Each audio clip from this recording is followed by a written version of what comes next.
오늘부터 우리가 살펴보게 될 이 로마서라는 서신은 주후 58년경에 사도 바울이 3차 전도 여행을 하는 중에 고린도라는 지역에서 3달을 머물 때 그때 로마 교회 성도들에게 보냈던 서신, 즉 편지입니다.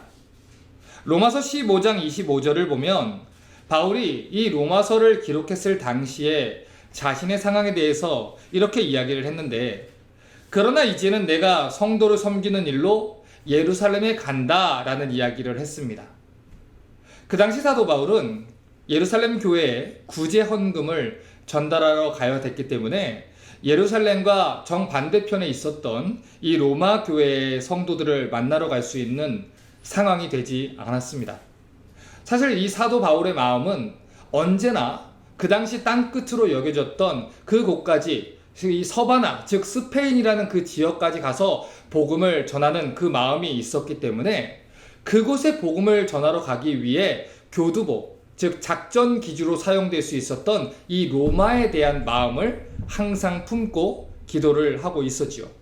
그런데 그것이 상황이 여의치가 않았다는 것입니다.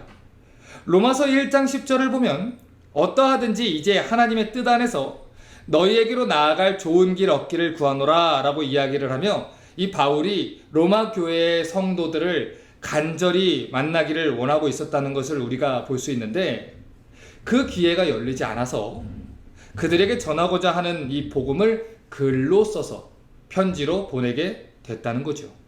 그것이 바로 로마 교회에 보내는 서신, 즉 로마서라는 이 책으로 지금까지 우리에게 전해지고 있는 것입니다. 물론 사도 바울이 로마에 그 당시에 직접 갈 수 있었다면 로마 교회의 성도들로 하여금 아마도 하나님의 복음을 더 깊고 자세하게 배울 수 있는 기회를 주었을 것입니다. 그런데 우리가 이사야 55장 8절과 9절이 이야기하는 것처럼 여호와의 생각은 우리의 생각과 다르고 여호와의 생각과 계획은 우리의 생각과 계획과는 비교도 없이 크다고 한 것처럼 하나님의 생각이 우리의 생각보다 크다는 것이 이 기독교 역사를 통해서 드러났는데, 이 바울이 로마 교회에 가지 못했던 그 사실이 사실 결과적으로는 전체 기독교 역사 속에서 굉장히 큰 유익이 되었다는 사실을 우리가 교회 역사를 살펴보며 알 수 있다는 것입니다. 만약에 하나님께서 그 당시 바울이 이 로마 교회에 갈 수 있도록 그의 길을 열어주셨다면 아마도 이 로마서는 기록되지 않았겠죠. 그러니 그때 오히려 바울이 가지 않았던 것이 교회 전체 역사 속에서 굉장히 큰 유익이 되었다는 것입니다. 자, 그러면 도대체 기독교 역사 속에서 이 로마서가 어떤 역할을 했길래 제가 이런 이야기를 하면서 이 로마서 설교를 시작하고 있는 걸까요? 자, 우리의 신앙의 선배들이 이 로마서 성경을 부를 때 별명을 하나 지어놨습니다. 이 로마서를 가리켜서 보석이라고 불렀어요. 우리가 성경 전체를 고귀한 반지에 비유를 한다면 이 로마서는 그 중에서도 반지의 보석 부분에 해당된다, 이렇게까지 이야기할 정도로 로마서를 귀하게 여기고 로마서가 성경에 차지하고 있는 위치를 굉장히 교회가 귀하게 여겼다라고 볼 수 있는 것입니다. 그래서 우리가 이 신약 성경의 구조를 봐도 로마서가 다른 서신들 중에서도 그 위치적으로 첫 번째로 위치하고 있는 것을 볼 수 있는데, 그것이 바로 교회가 이 로마서를 굉장히 중요시 여겼다는 반증이 되기도 합니다. 자, 왜 교회는 이 로마서를 수많은 서신들 가운데서도 가장 먼저 처음에 위치하도록 했던 걸까요?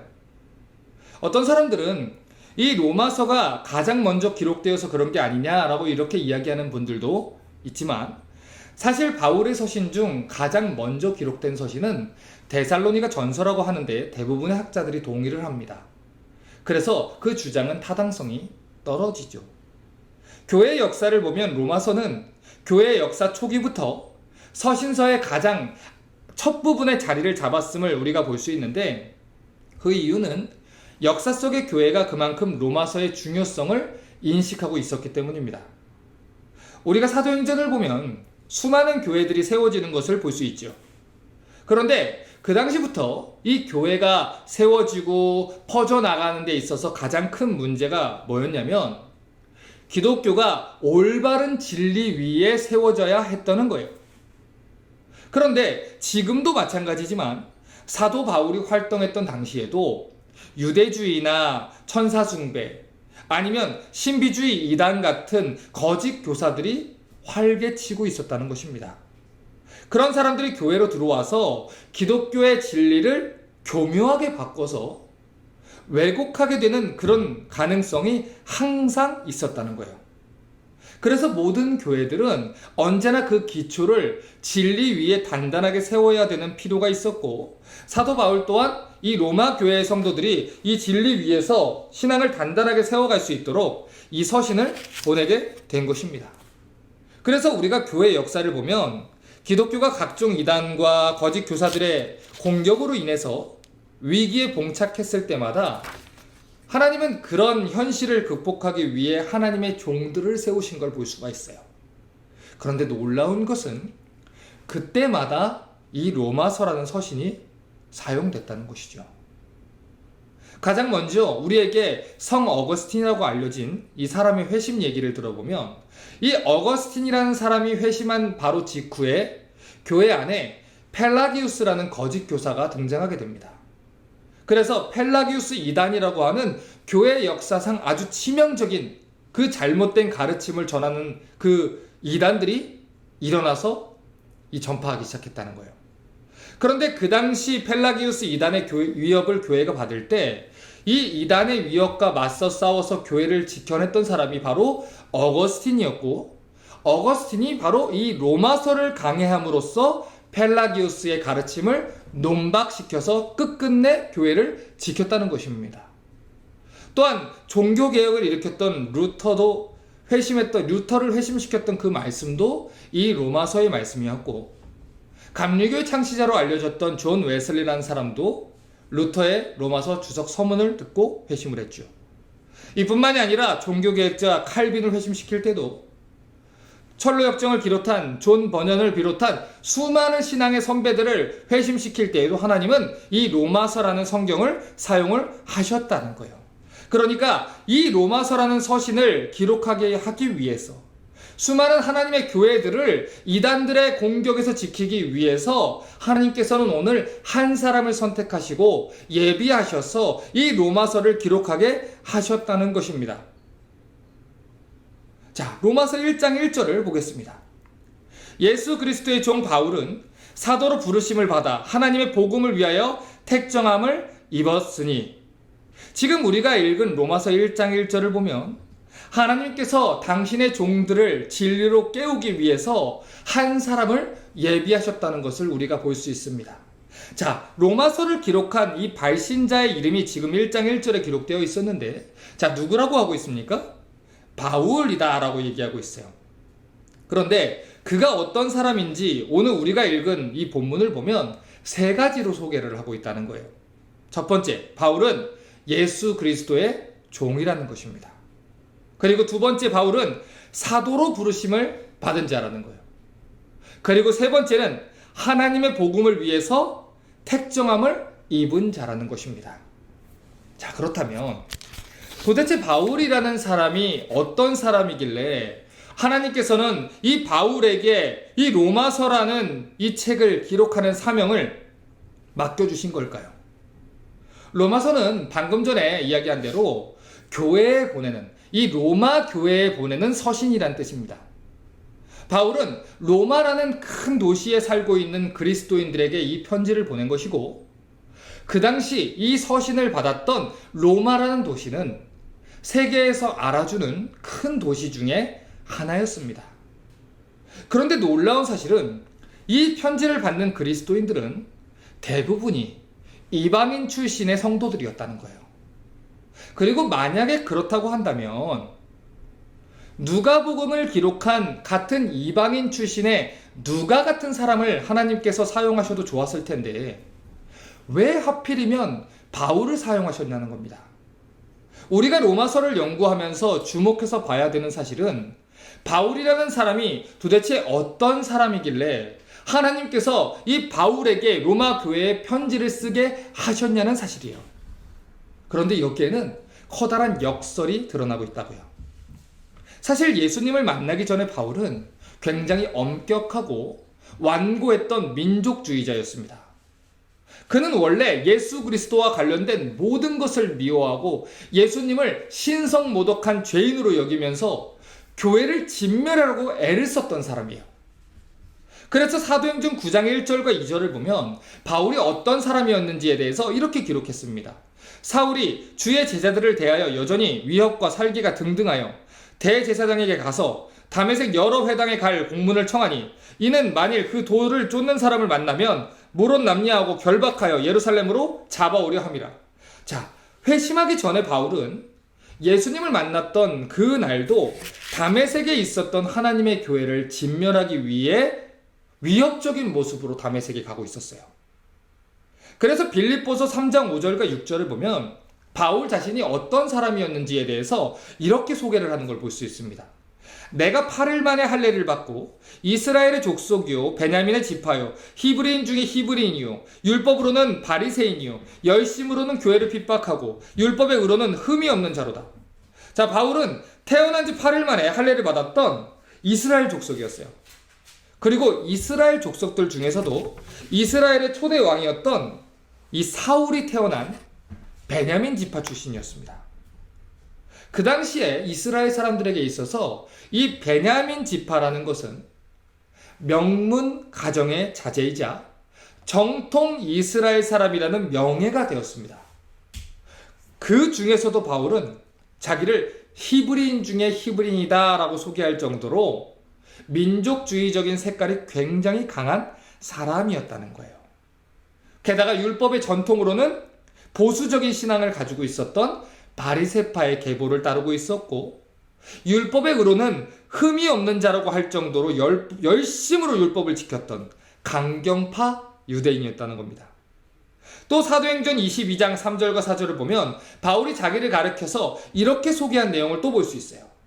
나는 유대인으로 길리기아 다소에서 났고 이 성에서 자라 가말리엘의 문화에서 우리 조상들의 율법에 엄한 교훈을 받았고 오늘 너희 모든 사람처럼 하나님께 대하여 열심하는 자라. 내가 이 돌을 핍박하여 사람을 죽이기까지 하고 남녀를 결박하여 옥에 넘겼노니. 자, 지금 읽은 구절에서 바울은 자기가 길리기아 다소 출신이다 라고 이야기합니다. 자, 다소, 그러니까 타르수스라고 하는 이 도시는 그 당시에 헬라 문화의 3대 중심지 중에 하나였어요. 바울이 활동하던 그 당시에는 아테네, 이집트의 알렉산드리아, 그리고 바울이 태어났던 이 길리기아의 타르수스, 즉 성경에서 다소라고 하는 이 세 개의 도시가 헬라 문화와 철학의 중심지로 여겨졌던 큰 도시였습니다. 그런데 바울은 그런 대도시에서 자유민 출신의 로마 시민권자부터 날 때부터 로마 시민권을 가지고 태어났다는 거예요. 그렇기 때문에 바울은 수많은 헬라 철학자들의 저작들을 배우고 공부하고 헬라 문화의 배경을 충분히 이해할 수 있는 기회를 가지고 있었다는 것이죠. 그것뿐만 아니라 바울이 얼마나 공부를 잘했던 사람이냐면 가말리엘이라고 하는 랍비의 문화생이었다라고 이야기를 해요. 그 당시 문화에서는 어떤 선생님 아래에서 배웠느냐, 이게 그 사람의 장래와 가치를 드러내는 이력서가 됐습니다. 그런데 이 바울이 배웠다고 하는 이 가말리엘이라고 하는 사람은 이스라엘의 대랍비라고 불리었던 힐렐의 손자였어요. 그리고 이스라엘 사람들이 가장 탁월한 랍비 7명한테만 붙이는 라반이라는 칭호가 있었는데 그 칭호를 가지고 있었던 1000명 이상의 문화생을 길러낸 학자가 바로 가말리엘입니다. 그렇기 때문에 이 바울은 가말리엘의 문화생으로서 그 당시 최고의 선생의 문화생인 엘리트 바리새인이었다는 거예요. 그곳에서 엄한 율법의 엄격한 교육을 받으면서 구약의 정통한 지식을 갖추고 있었던 학자였다는 것입니다. 그런데 그런 바울에게 어떤 일이 벌어졌죠? 사도행전 22장 5절에서 8절을 보면 바울이 자신에게 어떤 일이 벌어졌는지에 대해서 이렇게 얘기를 해요. 이에 대제사장과 모든 장로들이 내 증인이라. 또 내가 저희에게서 다메섹 형제들에게 가는 공문을 받아가지고 거기 있는 자들도 결박하여 예루살렘으로 끌어다가 형벌받게 하려고 가더니 가는데 다메섹에 가까웠을 때 오정쯤 되어 호련히 하늘로부터 큰 빛이 나를 둘러 비치매 내가 땅에 엎드려져 들으니 소리 있어 가라되 사울아 사울아 내가 왜 나를 핍박하느냐 하시거늘 내가 대답하되 주여 누시니이까 하니 가라사대 나는 내가 핍박하는 나사렛 예수라 하시더라.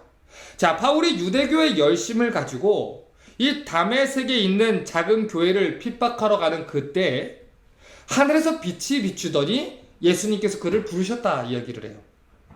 이제까지 바울은 자기가 하나님을 위해서 교회를 박해한다 생각했습니다. 그래서 유일하신 하나님을 섬기기 위해서 나사렛 예수와 그의 제자들을 진멸하는 일에 열심을 가지고 살았던 것이 바울이에요. 그런데 그날 바울의 귀에 들렸던 하나님의 음성이 무엇입니까? 네가 박해하는 나사렛 예수가 하나님이라는 거예요. 그 일로 인해 바울이 충격을 받게 돼요. 그래서 사도행전 9장 8절과 9절을 보면 그때 이 충격을 받은 바울의 모습을 이렇게 묘사를 합니다. 사울이 땅에서 일어나 눈을 떴으나 아무것도 보지 못하고 사람의 손에 끌려 다메섹으로 들어가서 사흘 동안을 보지 못하고 식음을 전폐하니라. 바울이 식음을 전폐할 정도로 충격을 받은 거예요. 자기가 이제까지 살아왔던 모든 삶의 순간이 잘못됐다고 여긴 거죠. 그래서 그가 하나님 앞에 회개하고 금식하며 기도하는 거예요. 그런데 그렇게 사흘이 지나는 그 순간에 하나님께서는 아나니아라는 선지자를 부르십니다. 그래서 바울에게 보내세요. 사도행전 9장 10절부터 15절을 보겠습니다. 그때 다메섹에 아나니아라 하는 제자가 있더니 주께서 환상 중에 불러 가라사대 아나니아야 하시거늘 대답하되 주여 내가 여기 있나이다 하니 주께서 가라사대 일어나 집 가라 하는 거리로 가서 유다 집에서 5사람 사울이라 하는 자를 찾으라. 저가 기도하는 중이다.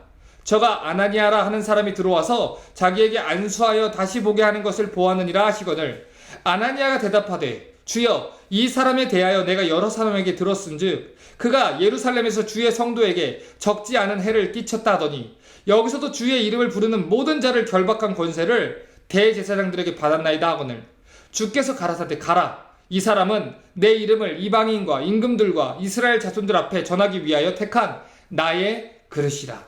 자, 지금 하나님이 바울을 어떤 사람으로 선택하셨다고 합니까?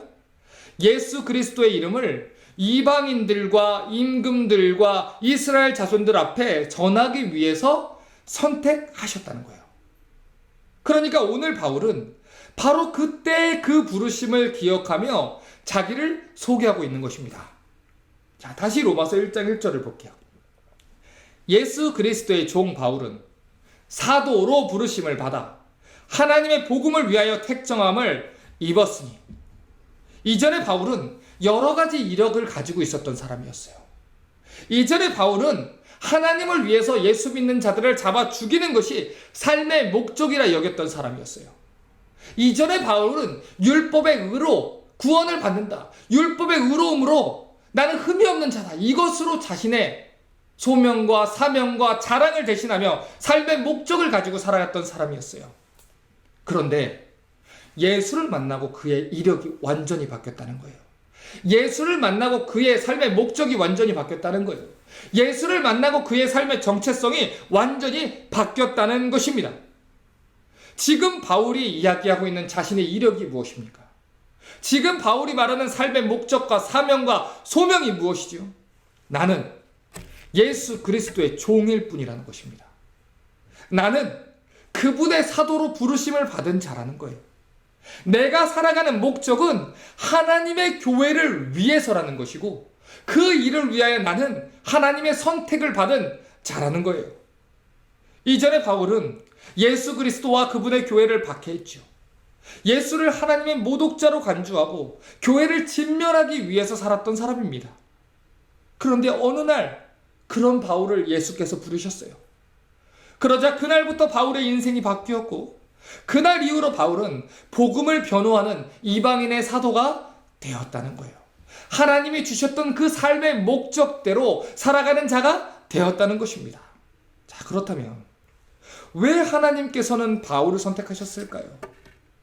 왜 수많은 사람들 가운데서 하필이면 바울을 이방인의 사도로 부르셨던 것일까요? 하나님께서 바울을 택하여 부르신 목적은 크게 두 가지로 볼 수 있습니다. 첫 번째, 바울로 하여금 성경을 기록하게 하기 위함이었어요. 우리가 성경을 보면 신약 성경 중 절반 가까이가 바울의 저작이라는 걸 알게 됩니다. 이러한 사실은 하나님이 어떻게 바울을 학자이자 사도로 준비시켜 왔는지를 보여주는 사실이에요. 바울이 오랫동안 가말리엘의 문화에서 배웠던 구약을 아는 지식에 성령께서 지혜를 더하셨습니다. 그래서 구약의 모든 예언을 성취하신 분이 예수 그리스도라는 것을 논리적이고 체계적으로 입증할 수 있었던 거예요. 그래서 그것을 서신으로 남길 수 있었다는 것이죠. 하나님께서는 이 일을 위해서 바울을 교육하셨고 일찍이부터 바울이 그런 교육을 받을 수 있도록 준비시켜 나가셨다는 거예요. 하나님께서 바울을 택해서 부르셨던 두 번째 목적은 그를 이방인의 사도로 세우셔서 유대인의 벽을 넘어 이방인에게까지도 복음을 전하도록 하기 위함이었습니다. 자, 방금 전에 이야기했듯이 바울은 길리기아 다소 출신이었어요. 그렇기 때문에 누구보다 헬라 문화를 잘 알고 있었고 누구보다 헬라 철학을 잘 알고 있었던 사람이 바로 바울입니다. 게다가 이 날 때부터 로마 시민권자였기 때문에 바울은 이방인들의 땅을 두루 다니면서 복음을 전하는데 굉장히 큰 이점을 가지고 있었어요. 그래서 우리가 사도행전을 보면 바울이 복음을 전하다가 체포되었을 때 자기가 날 때부터 로마 시민권을 가진 사람이다 라는 걸 밝히는 장면이 있습니다. 그 당시 로마 시민권자라는 건 게다가 태어나면서부터 자유민 출신의 로마 시민권자라는 건 굉장히 대단한 영예였는데 그래서 사도행전에는 바울이 이 시민권을 여러 번 사용해서 위기를 모면하는 것을 볼 수 있는 거예요. 아마도 성경에는 다 기록되어 있지 않지만 학자들은 성경에 기록된 것보다 훨씬 더 자주 바울이 그 시민권을 사용했을 것이다 라고 얘기를 합니다. 이처럼 바울의 출생적인 배경과 그가 가지고 있었던 문화적 그리고 철학적, 학문적, 교육적인 배경들이 다 아우러져서 복음이 유대인의 높은 벽을 뛰어넘어 이방인들에게 전해질 수 있도록 하나님께서 사용을 하셨다는 것이죠. 사도행전 1장 8절을 보면 예수께서 사도들을 모시고 마지막으로 이런 명령을 주셨습니다. 오직 성령이 너희에게 임하시면 너희가 권능을 받고 예루살렘과 온 유대와 사마리아와 땅끝까지 이르러 내 증인이 되리라 하시니라. 자, 예수님이 명령하신 대로 사도들은 복음을 들고 예루살렘, 온 유대, 그리고 이방인들이 살고 있었던 사마리아 지역과 땅끝까지 가야 하는 사명이 있었어요. 자, 그런데 그들이 어떻게 했죠? 복음을 이방인들에겐 전하지 않았어요. 오로지 유대인들에게만 전했다는 거예요. 그래서 사도행전 11장 19절을 보면 이런 기록이 있습니다. 때에 스데반의 일로 일어난 환란을 인하여 흩어진 자들이 베니게와 구브로와 안디옥까지 이르러 도를 유대인에게만 전하는데, 자, 그들이 예수님의 명령과는 다르게 복음을 누구에게만 전했대요? 유대인에게만 전했대요. 아직도 민족주의를 벗어나지 못한 거예요. 예수님의 명령과 다르게 사역을 한 거예요.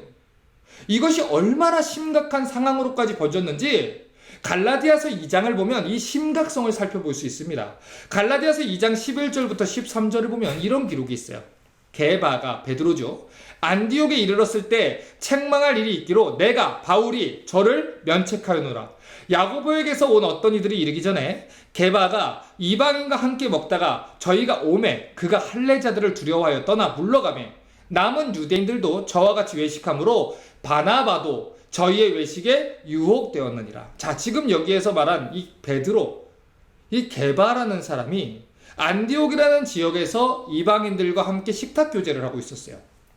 그런데 예루살렘 교회로부터 어떤 이 유대인들이 온다는 말을 듣고 그들이 두려워서 이방인들을 외면하고 떠났다는 거예요.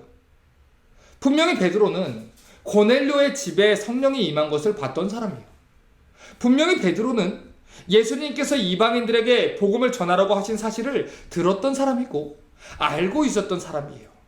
그런데 베드로뿐만 아니고 심지어 바나바까지 유대인들을 만났을 때 그들이 두려워서 이방인들을 모른 채 하고 떠났다는 겁니다.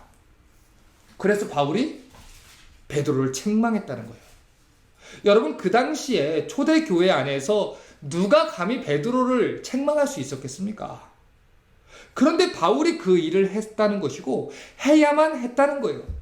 왜냐하면 바울이 그만큼 유대인들의 문화와 신학을 잘 이해하고 있었고 이방인들과 유대인을 정확하게 이해를 하고 있었고 구약과 신약의 조화를 완전히 알고 있었기 때문에 하나님께서는 이 바울을 통해 지금 무엇이 꺼려지는 것인지 무엇이 문제인지 올바른 성경적인 가르침을 교회 안에 세워나가도록 하셨다는 것입니다.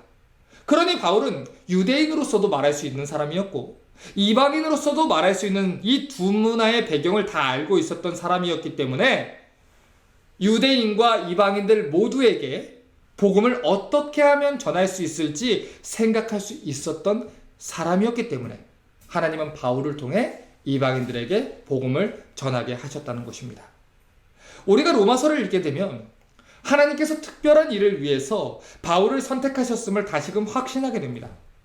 하나님께서는 그 당시 나사렛 예수로 성취된 이 그리스도의 복음을 이단으로 몰아가고 있던 유대인들에게 맞서 기독교 신앙을 변증하는 일에 바울을 사용하셨어요.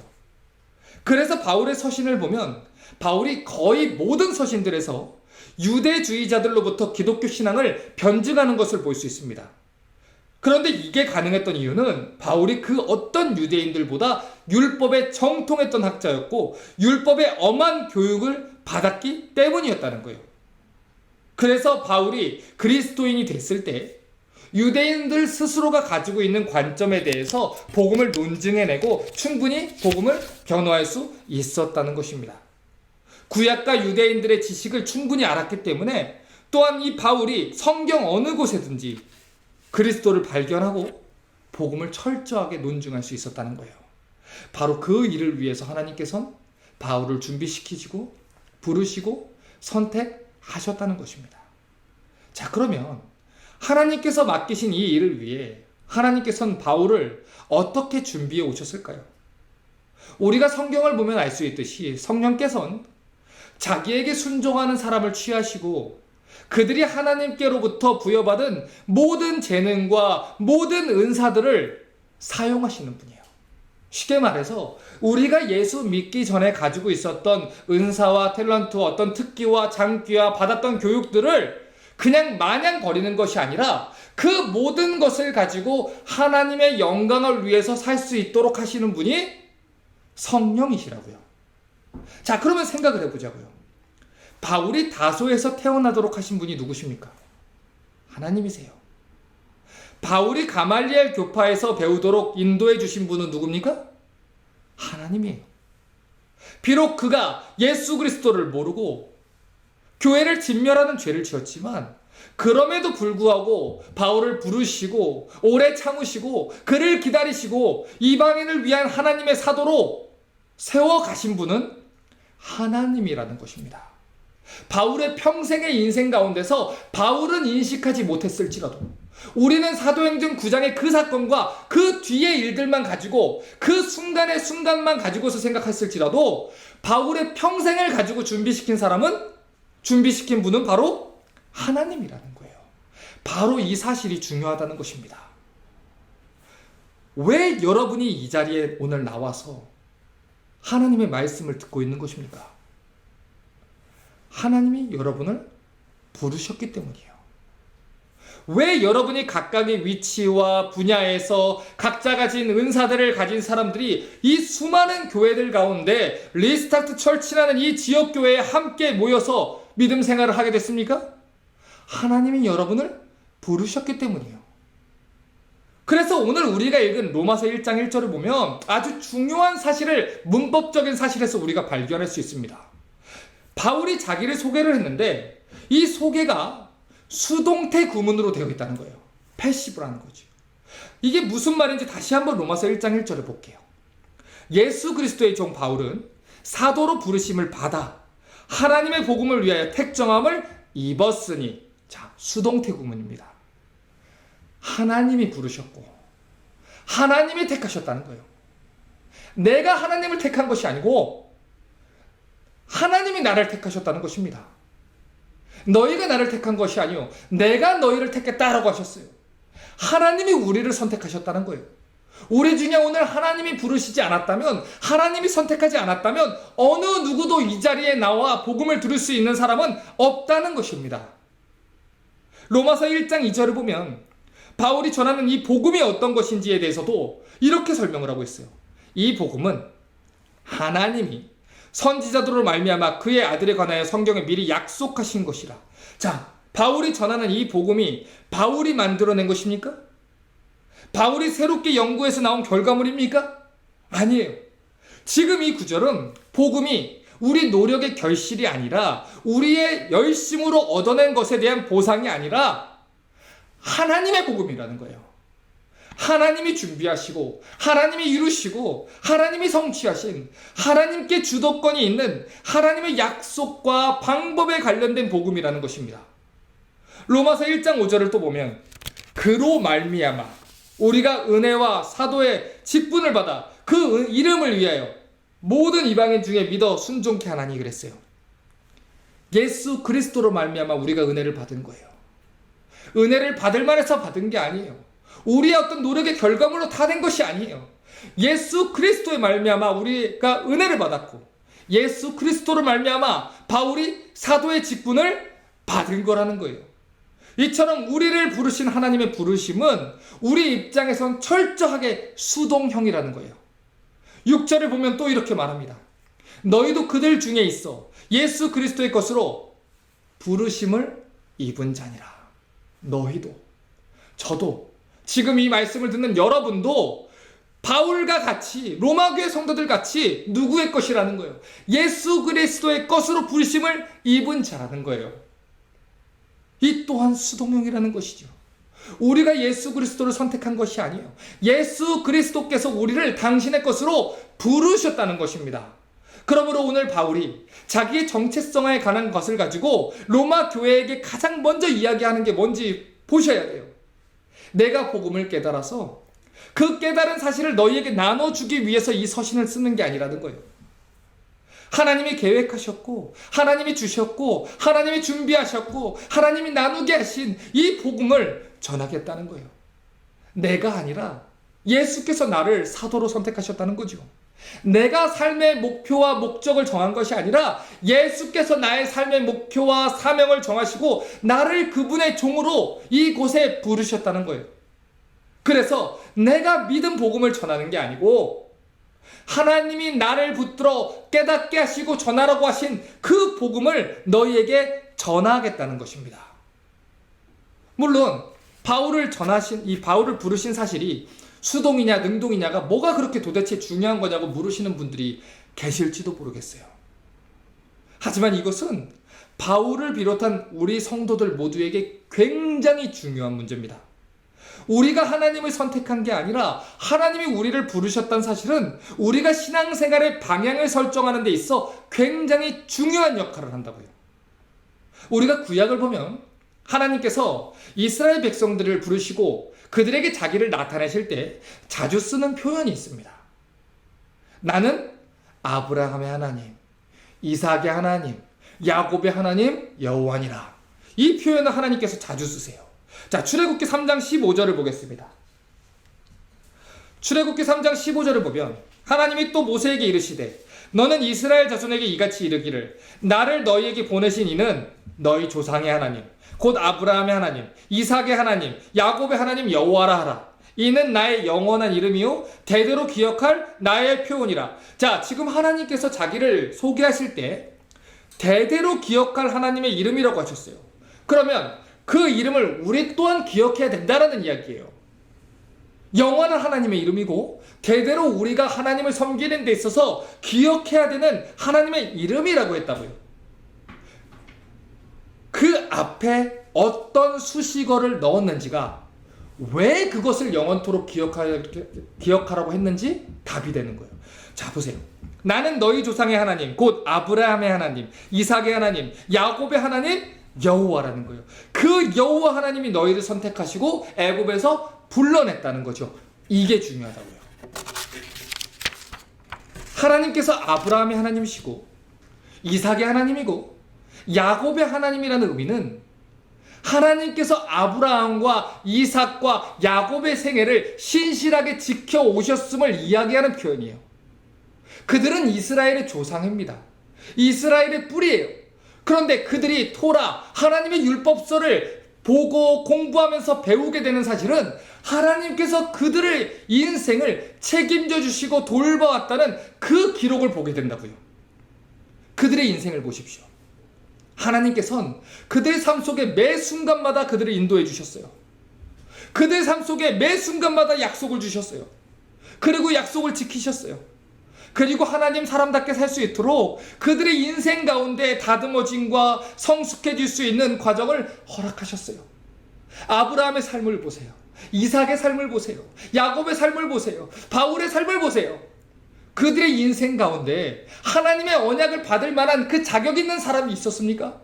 아무도 없었어요. 창세기를 자세히 보십시오. 그럼에도 불구하고 아브라함을 선택하신 분이 누구십니까? 하나님이세요. 이삭을 인도하신 분은 누구십니까? 하나님이세요. 그럼에도 불구하고 야곱을 포기하지 않으신 분이 누구세요? 하나님이세요. 다시 말해서 그들 모두를 선택하시고 부르시고 의롭다 하시고 거룩하게 되어가는 그날까지 인도해 주신 분은 하나님이라는 거예요. 그리고 이 말은 아브라함의 하나님, 이삭의 하나님, 야곱의 하나님이 이제는 바울의 하나님이 되어주셨고, 이제는 로마 교회 성도들의 하나님이 되어주셨고, 우리의 하나님이 되신다는 것입니다. 지난주에 여호수아 24장에서 살펴봤듯이 아브라함의 집안은 이전에 우선을 섬기는 집안이었다고 했어요. 이삭은 그의 아버지와 똑같이 아내를 이방 왕의 손에 넘기려 했던 사람입니다. 야곱의 인생은 말할 것도 없고요. 바울의 인생 또한 말할 것도 없죠. 그런데 어떻게 그들의 인생이 빛이 날 수 있었습니까? 어떻게 바울 같은 사람이 하나님의 복음을 전하는 그리스도의 종이자 사도로 택정함을 받을 수 있었습니까? 어떻게 그리스도 교회를 박해하고 진멸하던 이 바울이란 사람이 예수 그리스도의 종이자 사도의 인생으로 변화될 수 있었습니까? 다른 이유가 없습니다. 예수께서 그를 찾아가시고 그를 부르시고 그를 선택했기 때문입니다. 하나님이 선택하시고 부르셔서 그 하나님의 복음을 전하는 일을 위해서 오늘날까지 그들을 선택하시고 바울을 다듬으시고 붙잡으시고 가르치셨기 때문에 마침내 그리스도의 복음을 전하는 이방인의 사도로 쓰임받게 하셨기 때문에 그들의 인생이, 바울의 인생이 변화되었다는 것이지, 그들의 노력이나 그들의 어떤 삶의 태도가 바뀌어서 그들이 무언가를 해내서 그들에게 무언가 특별한 점이 있어서 하나님이 그들을 세운 것이 아니라는 것입니다. 그래서 그 하나님의 은혜를 받은 바울이 오늘 이야기하는 것이 무엇입니까? 로마서 1장 6절에 너희도 그들 중에 있어 예수 그리스도의 것으로 부르심을 입은 자니라.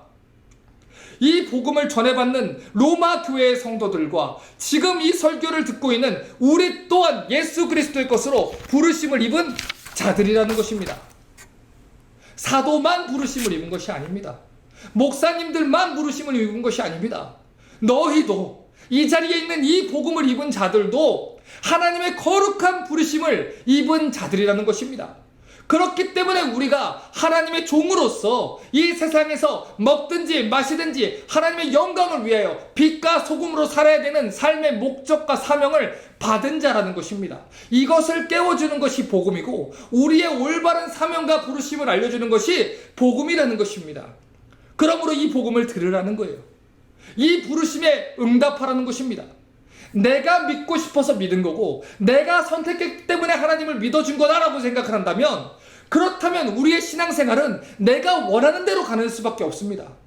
하지만 하나님이 나를 부르셨고 하나님이 나에게 은혜를 베푸셨고 하나님이 나를 이끄셨고 하나님이 나를 이끄시는 그 방향대로 살기를 원한다면, 하나님이 우리를 어떤 존재로 부르셨는지 깨닫고 있다면 우리 삶의 목적과 이유가 달라질 거라는 것입니다.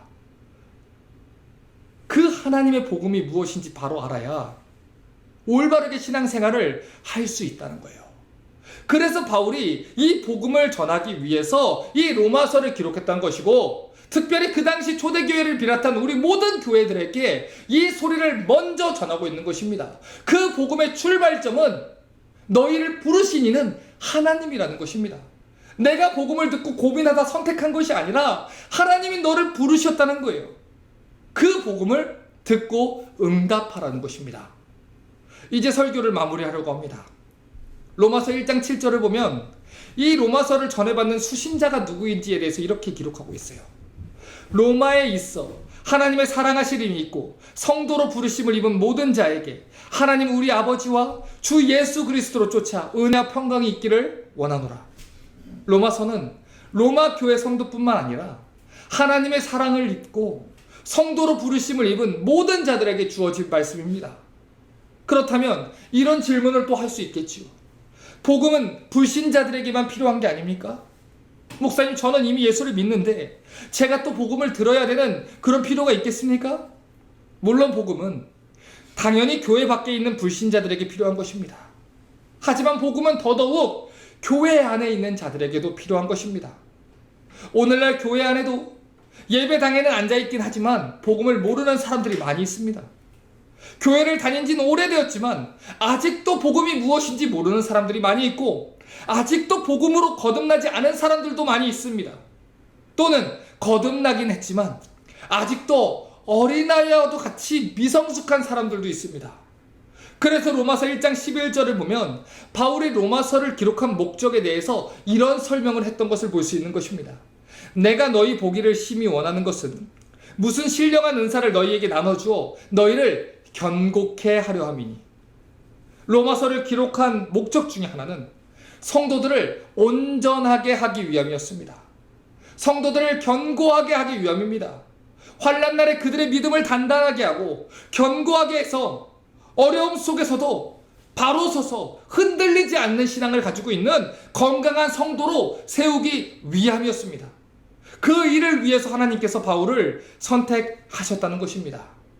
우리가 교회 역사를 보면 바울이 로마서를 보내고 난 뒤에 얼마 되지 않아 로마에 네로 황제의 박해가 일어났음을 볼 수 있습니다.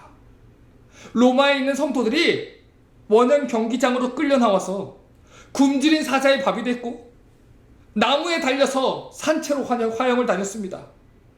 그런데 로마의 성도들은 그럼에도 불구하고 박해를 피하거나 신앙을 부인하지 않았어요. 왜냐하면 그들 가운데 이미 바울의 로마서를 받아서 이 로마서를 통해서 받았던 확신이 굳건하게 자리 잡고 있었고 견고하게 된 신앙이 존재하고 있었기 때문입니다. 그들이 그 핍박과 박해 속에서 끓는 기름 속에서 그리고 사자의 입안에서 신앙을 지킬 수 있었던 비결이 어디 있었을까요?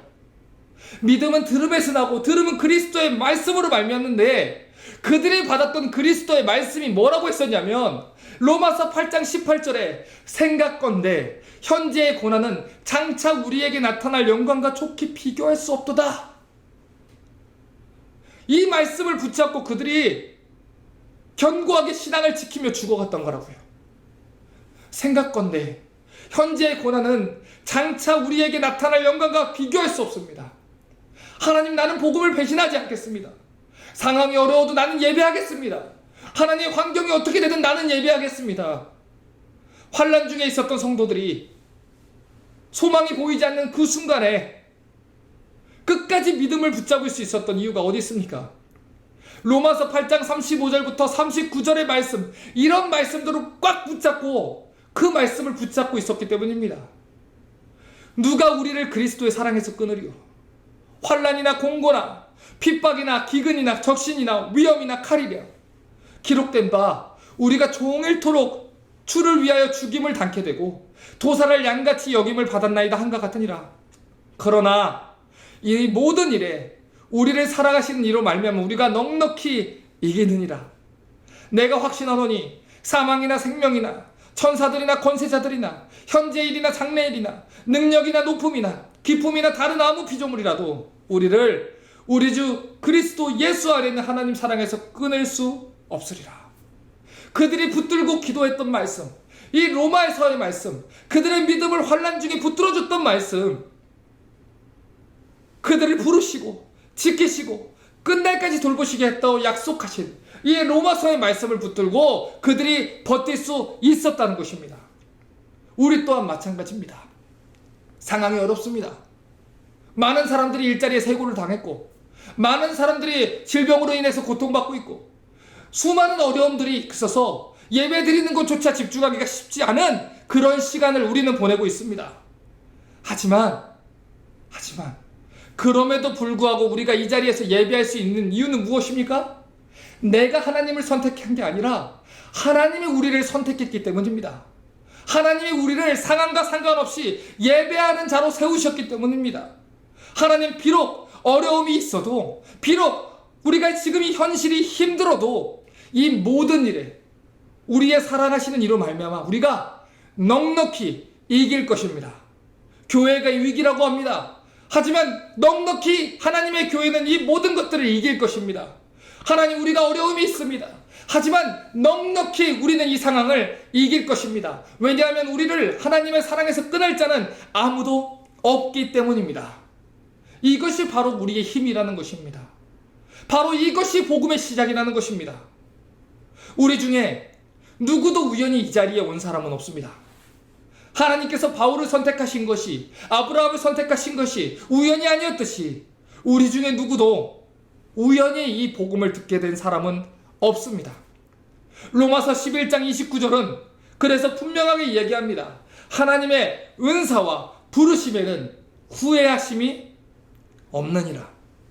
하나님의 방법과 부르심에는 두 가지가 없습니다.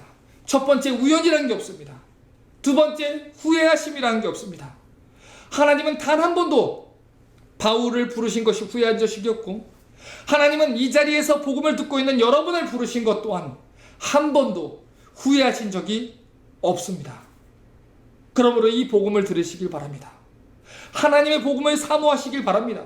하나님의 복음이 나를 어떻게 깨울지 사모하며 이 말씀의 자리에 서시길 바랍니다.